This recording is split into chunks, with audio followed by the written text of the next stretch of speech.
I was born and raised here in Bridgeport, Nebraska. If you like open space, there's plenty of it here. Plenty of job opportunities and just all around nice people. At the age of 18, I joined the Navy.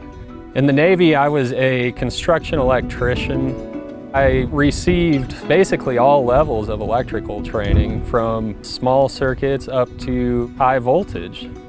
I started my permanent duty stations at Camp David, and then I was stationed in San Diego supporting SEAL teams for almost 5 years. During that time, I deployed to Iraq twice. And after 8 years, came back to where I was raised. I completed an 8,000-hour apprenticeship through the U.S. Military Apprenticeship Program, which is endorsed by the Department of Labor. It's a lot like Nebraska's apprenticeship program, but since it wasn't done in the state of Nebraska, they wouldn't count it. I was very frustrated with this situation. Not having my license, I would have started at apprenticeship pay, which just starting a family, I couldn't afford to do that at the time. Now in Nebraska, our goal is to be the most veteran and military-friendly state in the country.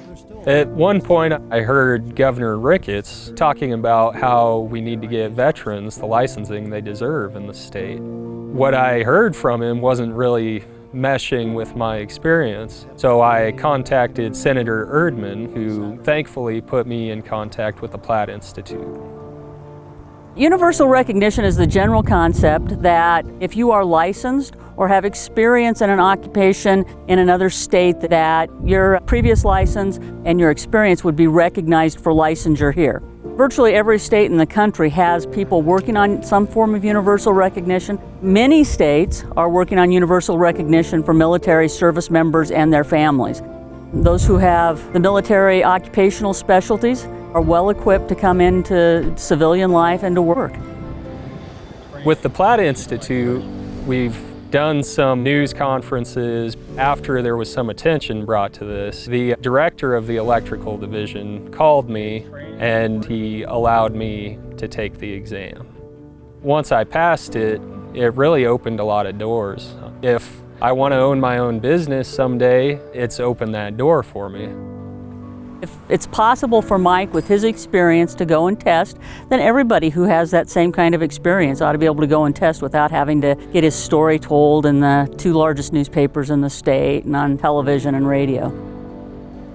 I think if we changed how we recognized licenses, we could really be growing our workforce with veterans and other skilled laborers.